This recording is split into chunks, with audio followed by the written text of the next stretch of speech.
Good morning, everybody. So I don't know if you guys can hear this, but StreamYard has this thing that lets you play background music now. Can you hear it? It's kind of cool. It's like groovy. I just turned it up. I don't know if you guys can hear that. Well, good morning. Welcome to Morning Motivation with Morley Career Solutions. This is a show that is produced by Green Cow, and the goal is to share with you one tip every Wednesday and Friday morning that'll help you advance in your career. So I've got an interesting one for you today. I actually have some interesting statistics. If you like interesting statistics, this is going to be a good show for you to watch. If you got an economics paper due within the next couple of hours and you need some sources for it, this is a good show for you to watch. We're going to be talking a little bit about the 2022 Career Optimism Index, and specifically this really interesting statistic about skills. And the reason that I want to talk about this today is because I want to know if you've ever felt like you lacked a basic skill and you were hesitant to get help with that skill. Because I know that that's been me for sure. What's considered a basic skill, I think, really depends on a lot of factors. Many of them have to do with our culture and how you grew up and your background and what you learned in school.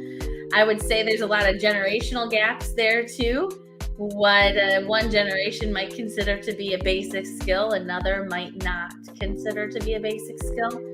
So if you're watching today, either live or on the replay, if you're, let me know if that's ever been the situation that you found yourself in, where you feel like you were lacking a basic skill. You don't necessarily have to tell me what it is. You can if you want. But I can tell you that I've been there many times. And there is sometimes this hesitancy to get help with something that we consider to be a basic skill, because sometimes we can be a little bit embarrassed that we think we should know this thing, but we don't. And interestingly, if you are, you're not alone in that.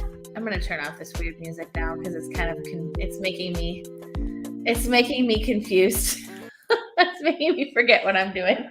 Okay, there we go. So clearly I can't multitask. But the reason why I want to talk about this is because if you have felt this way, you're probably not alone. And what's really interesting is if you look at the description that I sent or that I put in this video for today, how employers and employees see their mastery of skills is very different. So that tells us some things too. So one of the statistics that's in the Career Optimism Index states that 91% of employers feel that their employees are empowered. 78% of Americans feel empowered. 29% of Americans do not feel optimistic about learning new skills in their careers. And then this is the one that I think I actually put in the description, which is 92% of employers think that their employees have the right tools to succeed, and only 77% of workers agree. Also, 4 in 10 Americans do not see a clear path to advance in their careers. I'm going to put this in the chat just so that you can see, or the comments, so you can see all of these statistics that I just listed. Okay. There we go. And that is from the Career Optimism Index. And I'm going to put the link to that in there. Also, there's a Forbes article that gives us some highlights of that. So this is really interesting information because there are some implications there.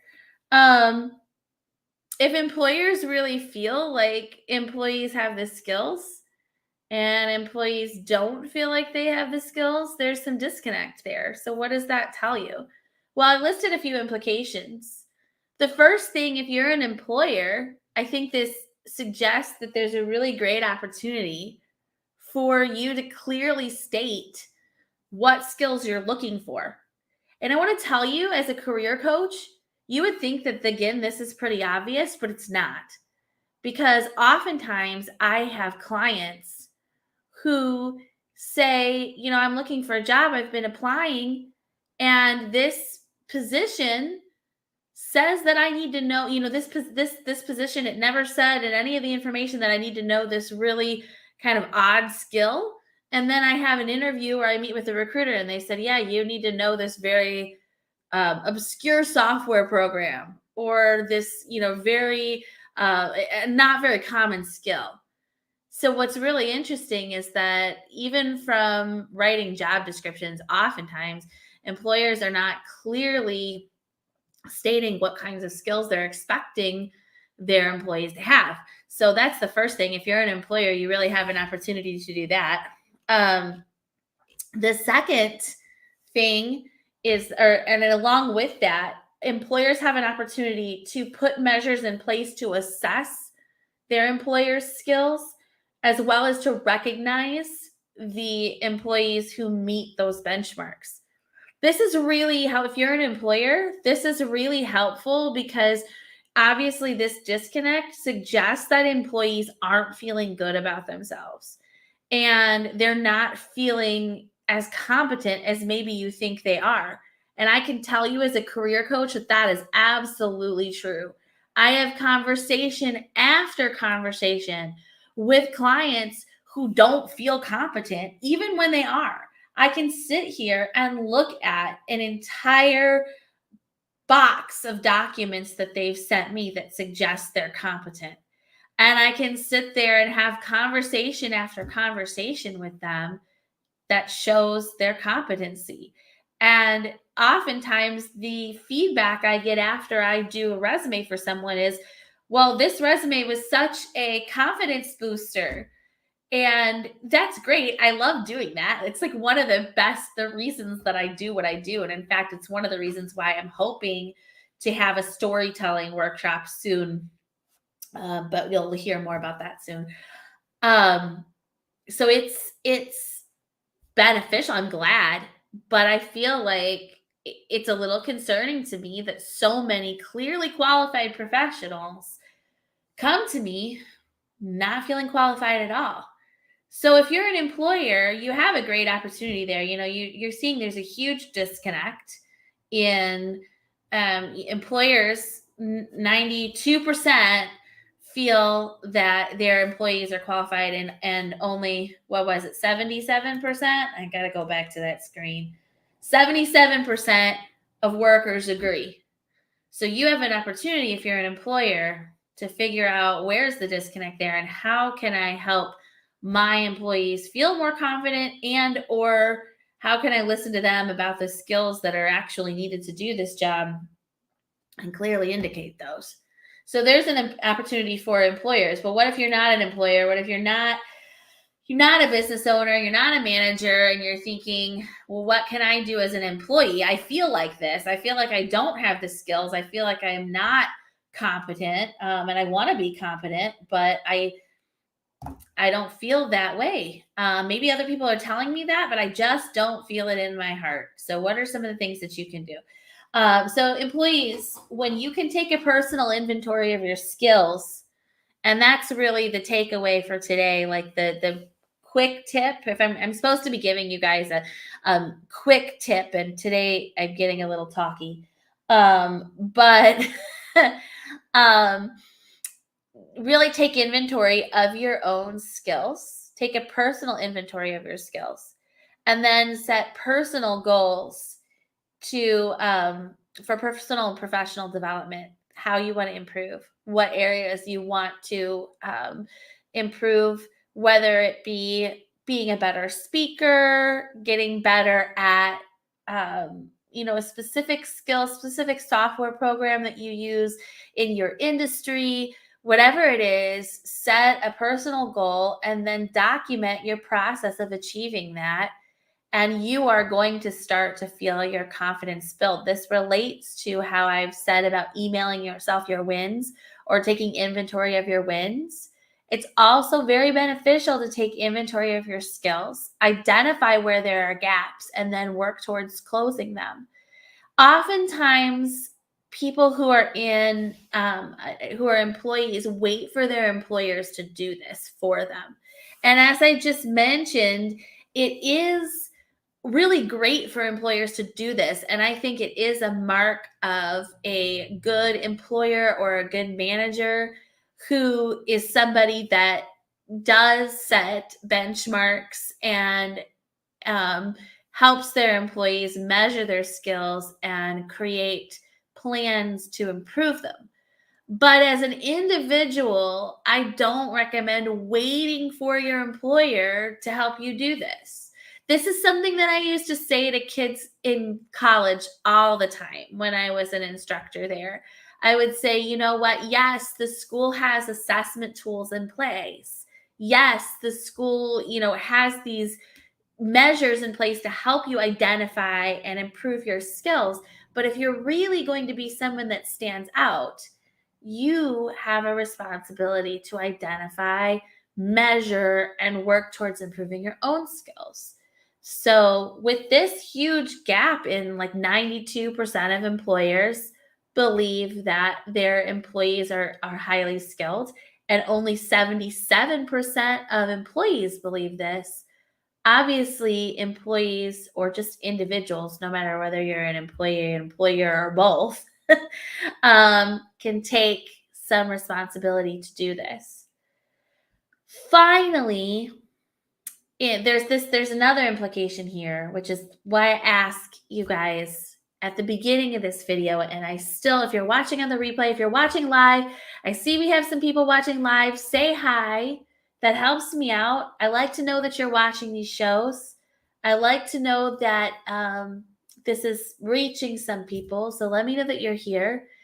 And if you've ever felt like you lacked a basic skill, you can just put one of those emojis in the comments with like the hand raised emoji, because I know that's been me.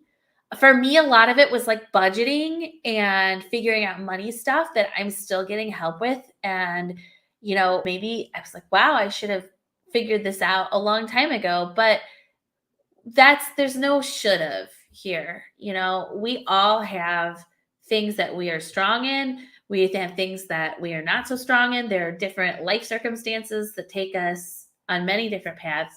So you don't necessarily need to feel, or I don't think anybody needs to feel that shame, because I think they lack a basic skill. And one of the important things I want to say about this is that there are places where you can get help with just about anything, whether you consider it to be a basic skill or not. And like I said at the beginning of this video, whether or not something is a basic skill would really depend on your background, your situation, all of that kind of stuff. Because, for one person, it may be, for another person, it's not so much. But the important thing here is that there are places to get help with just about everything. So if you are going to take my advice to create a personal inventory of your skills and what you want to learn, and then document your process toward achieving that, you can find a support with just about any skill you want to learn, whether it's a class or it's one-on-one, whether you actually want to go out and hire a coach, or you just want to take a free class at, a library. I had a conversation yesterday with someone that runs a couple of libraries, and a lot of the programs that they're offering there and how they're trying to assess and fill the gaps of what people know and people need to know. So there are those opportunities out there. If you don't know where to look for them, send me a message, because odds are that Lee and I at Green Cow, if we aren't going to create a class that would solve that problem for you, we do have a couple of them, or a few of them, I should say, in the works. we could probably steer you to somebody that does, or someone that is offering that, or someone that can help with that. So the takeaway here is that that these statistics are pretty eye-opening. What they suggest, and interestingly, there's other statistics in that link I just posted. So if you guys want to take a second to look at those, interestingly, as a whole, people are feeling more optimistic about their career prospects. But they're feeling less optimistic about knowing how to get there and knowing if they really have the skills. And what that suggests to me as a career coach is just that we have so much shifting going on that people don't have great measures for tracking those things. So they need to create them. And sometimes you need to work with someone, or you need to take a class or get some support or join a community that will help you to do that. And those are some of the things that we are working on with Green Cow. And obviously also as a career coach, I do, some of that through Morley Career. But I wanted to share this because, first of all, I just really like it when the statistics confirm my own experiences. If anybody else is an academic and just really gets excited when these statistics confirm your personal experiences, just raise your hands, because I know I do. But second of all, it suggests that there is a pretty big confidence gap. People are just feeling like that's that imposter syndrome. And there's ways to close that. And it's not as hard as you might think. And so much of it is just that people are beating themselves up. People are feeling shameful, and people are feeling like they're not good enough. And that's ridiculous. It's not necessary. And there are lots of opportunities to track and then improve your skills. So takeaway for today is that if you are like some of these folks that are feeling less confident in your skills than maybe you were in the past, or maybe than you think your employer or your coworkers or whoever it is, then set a personal goal to achieve and figure out what kinds of classes and support you need. And that's the quick takeaway. But if you have the chance to take a look at some of these statistics, I think they're really interesting. And we could talk some more about that next time. All right, guys. Well, I will see you on Wednesday. We should have a new podcast for the Green Cow Show out on Monday. And that's really exciting because it's on all the podcast platforms now. So if you listen on Spotify or Apple Podcasts or Amazon, you should be able to find the Green Cow Show's newest episode, which will be out on Monday. It took me way longer than normal to edit this episode, but it's because it's one of the favorites that we've done. I also had the opportunity to meet a whole bunch of awesome people yesterday, and I had 7 people sign up to be on the Green Cow Show. So I don't know how I'm going to edit that much audio. We all need to join Toastmasters so we can say less, because it takes a lot of time to cut those ums out of podcasts. No, I am the queen of the ums, and I also repeat myself over and over again. And so I'm going to try, and I do that too. And so I'm going to try to get better at that. I spoke with 2 Toastmasters organizations over the past week about getting signed back up for Toastmasters. I don't think that it is the right time for me because we have a lot going on with Green Cow. I have a lot going on with Morley Career, and I just have a lot going on as a person. But my hope is that over the summer, I'll be able to connect with Toastmasters again, and then ultimately be able to spend less time editing my ums out of podcasts. All right. I will see you guys on Wednesday with another motivational tip. And I will see you guys on Monday with a new episode of the Green Cow Show. All right. Send me a message if you guys have questions, or if you just want to connect. And we'll see you later. Bye.